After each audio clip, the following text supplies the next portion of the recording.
Hey, Kiwi. How you doing? Hi, guys. I think we all know that having Draymond and Sean back will change the dynamic, but can you put that into words, why they impact? Well, I think Sean brings a level of calm and organization that we need, and it'd be great to have him back, especially with Steph out. You know, we need Sean, and then I think Draymond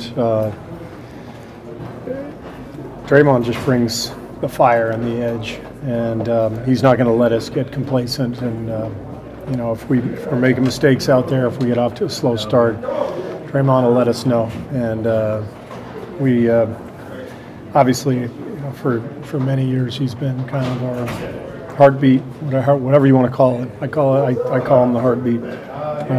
So when he's out, we feel it. So it's great to have him back tonight. After Draymond misses games, when he comes back, do you feel like he's a bulldog off the chain? Is that a good thing?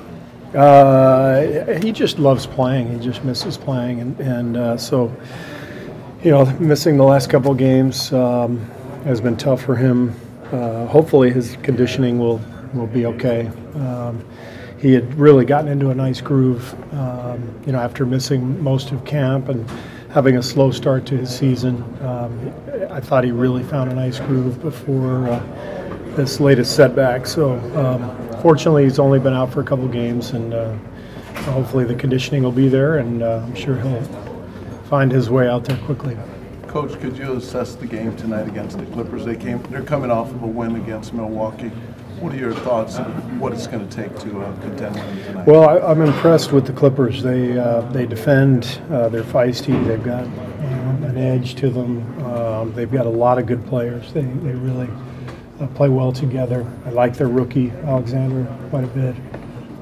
Doc seems to be having fun. Just you can see it on the sidelines. They've got a good energy about them, and so we're going to have to bring it. We know that you know, they've got a different approach, different attitude now. It's been you know, they've had a lot of changes, and I think just from the outside looking in, it looks like they're refreshed and recharged, and so I'm impressed. I know it's going to be a tough game. How would you assess your team this year coming back off the championship? What concerns you the most, and what excites you the most? I'm really excited about the way we've started. You know, I think the biggest concern is always injuries. You know, I think we have a really good group. They're committed to each other. They're enjoying themselves out on the floor. And minus the Milwaukee game, we've really played well over the course of the early part of the season. So I'm excited. We're all excited about the season ahead, and we just want to stay healthy and keep things rolling. Coach, the Clippers lead the NBA in bench scoring and often get jolts of energy when guys like Lou Williams and Montrezl Harrell come into the game.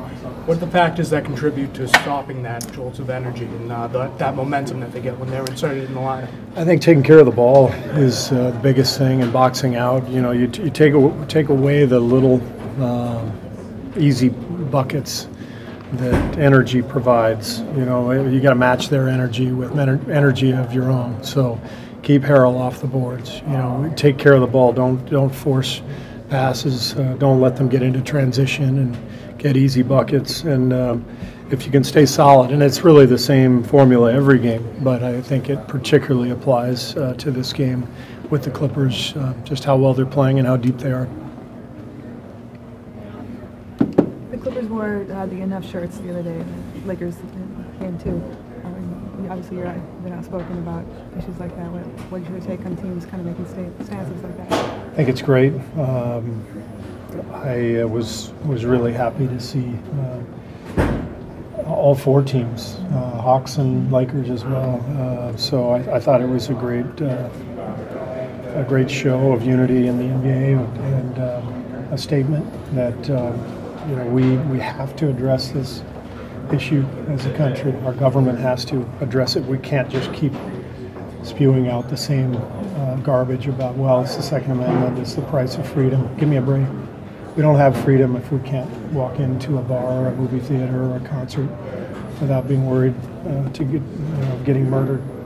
So I'm glad that the NBA has backed up the players. I'm glad that Adam Silver came out and supported the players for wearing the shirts. And, I support the players, and you know, we're all in this together. We just want people to be safe, and so I'm all in. Okay. Anybody else? Thanks.